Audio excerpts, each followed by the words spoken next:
Hello students, today we are going to discuss the question answers from the book exercise from the story The Case of the Sharp-Eyed Jeweler. First of all, understanding the story, each statement given below contains a wrong word or phrase which makes it false. Underline the wrong word or phrase and rewrite the correct statement in the space provided. See, this line is given in your book and this is the answer line. The narrator owns the Regnier's jewelry shop. Owns means owner है, मालिक है. Narrator मालिक है Regnier's jewelry shop का. Yes or no? No, क्योंकि narrator तो एक jewellery shop पे असिस्टेंट का काम करता है, हेल्पर का काम करता है, सेल्समैन का काम करता है. Okay, the narrator is an assistant at the Regnier's jewellery shop. This is the true statement. Owns आपका रॉन्ग है और क्या है वो, असिस्टेंट है. Next, the Regnier's sells high priced modern jewellery. Regnier's जो शॉप है वो हाई प्राइस्ड, बहुत ऊंची कीमतों वाले, बहुत महंगी मॉडर्न ज्वेलरी बेचती है. मॉडर्न ज्वेलरी नहीं बेचती. कौन सी ज्वेलरी बेचती है? Antique jewellery. Antique means very old, ancient times की. Okay, the Regnier's sells the high priced antique jewellery. Next is the young woman standing on the opposite side of the Regnier's was staring at the displayed jewelry. Young woman जो कि रेगनियर्स की shop से opposite side में खड़ी थी, वो displayed jewellery, window में लगी हुई ज्वेलरी की तरफ स्टेयरिंग, घूर घूर कर देख रही थी. तो डिस्प्लेड ज्वेलरी की तरफ नहीं देख रही थी, वो तो एक अंडरटेकर की शॉप के सामने खड़ी थी ना. तो she was staring at the displayed urns for holding the ashes. Okay, displayed urns of holding the ashes. urns होते हैं pots जिनमें डेड बॉडीज की जो ashes होती हैं, राख होती है, अस्थियां होती हैं, वो डालने के लिए जो pots होते हैं, उनको देख रही थी. The narrator showed the American 5 trays of rings in all. Total 5 trays दिखाई थी rings की अमेरिकन को. No, कितनी दिखाई थी? 4 trays दिखाई थी. Next, the young woman said she had come to the Regnier's to sell her filigree brooch.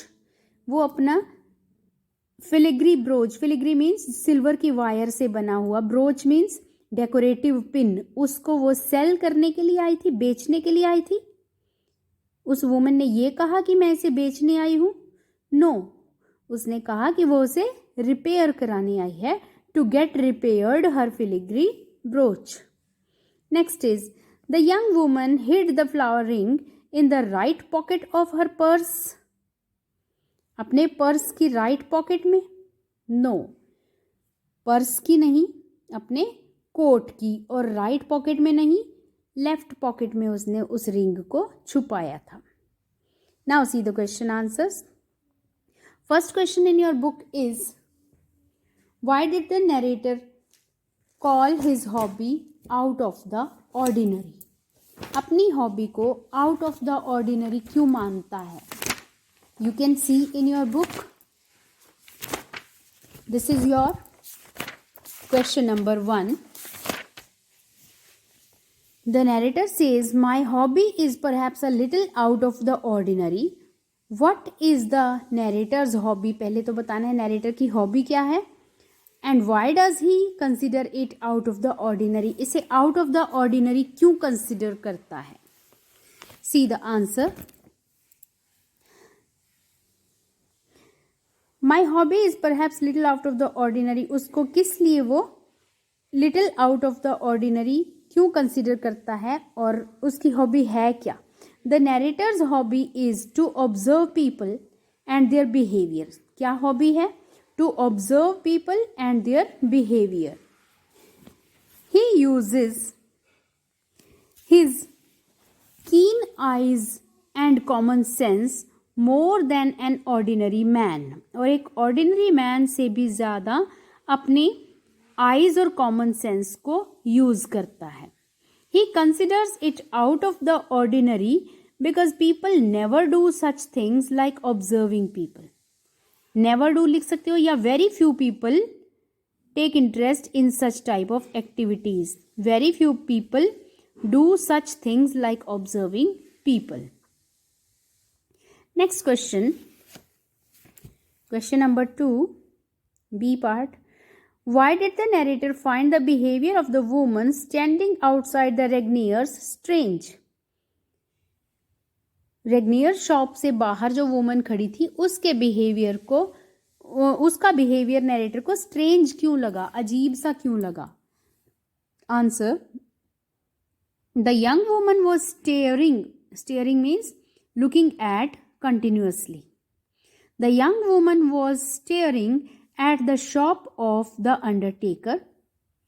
There was nothing to be stared at that shop because the window had 2 urns for holding the ashes of the dead and some photographs of stones. वहाँ पर घूरने के लिए कुछ भी नहीं था क्योंकि उस विंडो में, डिस्प्ले विंडो में सिर्फ 2 पॉट्स थे जिनमें डेड बॉडीज की एशेज को डाला जा सकता था और कुछ फोटोग्राफ्स थे जो कि स्टोन्स की फोटोग्राफ्स थी. किसी की ग्रेव पर, कब्र पर कौन सा पत्थर लगवा सकते हैं उसकी फोटोग्राफ्स थी. That behaviour of the woman seemed strange to the narrator. और ये बिहेवियर नरेटर को स्ट्रेंज लगा. Next question. Her arrival at this moment struck me as rather strange. उसका इस समय आना मुझे बिल्कुल अजीब लगा. Why did the narrator find the young lady's arrival at that point of time strange? Narrator को यंग लेडी का उस टाइम पर अराइवल आना स्ट्रेंज क्यों लगा, अजीब क्यों लगा? Answer, when the young lady entered into the Regnier shop, everyone including the American was searching the flower ring that suddenly disappeared from the tray. जब वो लेडी शॉप में एंटर किया उस टाइम सभी, यहाँ तक कि अमेरिकन भी, फ्लावर रिंग को ढूंढ रहे थे जो कि ट्रे से अचानक ही गायब हो गई थी. That was the same lady who was observed by the narrator as a strange woman. और ये वही लेडी थी जिसको नरेटर स्ट्रेंज वुमन सोच रहा था. वो अंडरटेकर की शॉप के बाहर कितनी देर से खड़ी हुई थी, 15 to 20 मिनट से खड़ी हुई थी. That struck the narrator's mind. और यही नरेटर के दिमाग में एकदम से आया कि ये तो वही औरत है जो वहाँ खड़ी थी. और स्ट्रेंज बात थी कि वो वहाँ क्या देख रही थी और इस टाइम पे शॉप में एंटर क्यों किया उसने. अगर इसी शॉप में आना था तो पहले क्यों नहीं आई. Next question. 4th one. Do you think the young lady had accidentally dropped the paper in which her brooch was wrapped? If not, why did she do so? क्या आपको लगता है कि यंग लेडी ने जिस पेपर में अपने broach को रैप किया हुआ था, लपेटा हुआ था, वो एक्सीडेंटली गिर गया उसके हाथ से? अगर नहीं तो उसने ऐसा क्यों किया? Answer, the young lady intentionally dropped the paper. Accidentally नहीं, इंटेंशनली, जानबूझकर ड्रॉप किया. The paper in which the broach was wrapped. It was her trick. ये उसकी चालाकी थी. When the narrator bent down to take up the paper, at that time she picked up the flower ring which was placed at the edge of the counter with the help of chewing gum. और जिस time narrator उस paper को उठाने के लिए झुका उसी time उसने मौका पाकर च्यूइंग गम में लगाई हुई जो रिंग थी काउंटर के किनारे पर चिपकाई हुई थी उसको निकाल लिया. Next question. Where did the narrator find the ring from? Narrator को रिंग कहाँ से मिली? How did he know it would be there? उसे कैसे पता था कि ये वहाँ होगी? Answer, the narrator found the ring from the young lady. Young lady के पास से मिली. She kept it in the left pocket of her coat. उसने इसे अपने कोट की लेफ्ट पॉकेट में रख रखा था. He came to know about this by using the common sense that the young lady had cleverly used her left hand.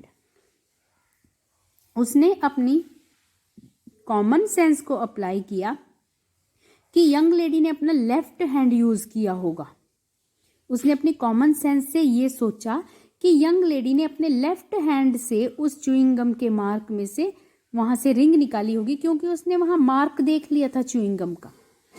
She arrived after the flower ring had disappeared. उसने अपने common sense से ये भी समझ आ गया उसको कि वो लेडी उस शॉप में तब आई जब फ्लावर रिंग गायब हो गई थी.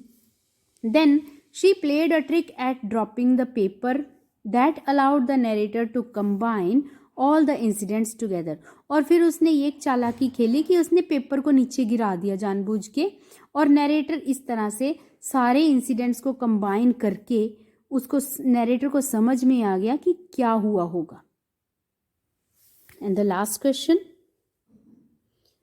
Where did the narrator, this was the last question, sorry. Okay, after that let us see the flow chart. Story में क्या क्या हुआ और कैसे हुआ. Okay, on the basis of your reading of the story, complete the flow chart. This is your complete flow chart. First of all, Morris observes a young woman standing in front of the undertaker. Morris कौन है? William Morris, narrator. Okay, उसने एक young woman को देखा जो कि Undertaker की shop के बाहर खड़ी हुई थी. An American enters the shop. और उस टाइम एक अमेरिकन रेगनियर्स ज्वेलरी शॉप में एंटर करता है. नरेटर जहां काम करता है उस शॉप में एंटर करता है. An American customer asks for ring. American customer जो है रिंग के लिए पूछता है, रिंग दिखाने के लिए कहता है. The flower ring disappears from the tray. Tray में से फ्लावर रिंग गायब हो जाती है. Everyone searches it but is not able to find it out. सब उसे ढूंढते हैं लेकिन किसी को नहीं मिलती.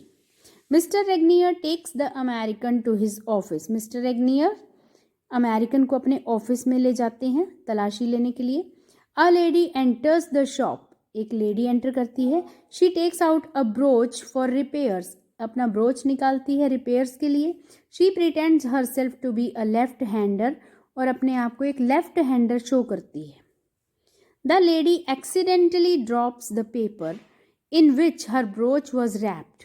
और वो लेडी अचानक से अपना पेपर गिरा देती है, जैसे उससे गिर गया हो, ऐसे शो करती है. जिसमें उसने ब्रोच को लपेटा हुआ था वो पेपर नीचे गिरा देती है. The narrator picks up the paper and finds the mark of chewing gum and understands the entire story. Narrator उस पेपर को उठाता है, च्यूइंग गम का मार्क उसको नजर आता है और वो सारी स्टोरी समझ जाता है कि क्या और कैसे हुआ होगा. He asks the lady to give them back the flower ring, otherwise he would raise alarm. She gives back the ring and runs away.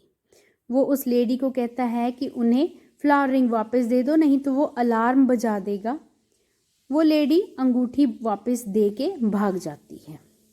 Mister Regnier and the American came out of the former's office. Former means, जैसे हमने पहले story में lesson number 1 वाली story में 3 questions में the letter किया था ना, द लेटर मतलब बाद वाला पर्सन. जब एक लाइन में 2 पर्सन्स की बात हो तो पहले वाले को द फॉर्मर कहते हैं, बाद वाले को द लेटर कहते हैं. यहाँ पर द फॉर्मर कौन है? Mister Regnier. Mister Regnier and the American है ना, तो इनमें से द फॉर्मर मिस्टर रेगनियर है, the latter mister the American है. ओके, वो दोनों मिस्टर रेगनियर और अमेरिकन मिस्टर रेगनियर की ऑफिस से बाहर निकलते हैं. Morris gives the ring back to mister Regnier. और मॉरिस मिस्टर रेगनियर को रिंग वापस दे देते हैं. ये है आपकी story. Fine. So let us discuss one more question. What impression do you form of William Morris? William Morris के बारे में क्या जानते हो? क्या आपका आइडिया, क्या इंप्रेशन पड़ता है विलियम मॉरिस का? विलियम मॉरिस कैसा व्यक्ति था? Answer, William Morris is an intelligent man. Intelligent man था. He truly observes the things around him.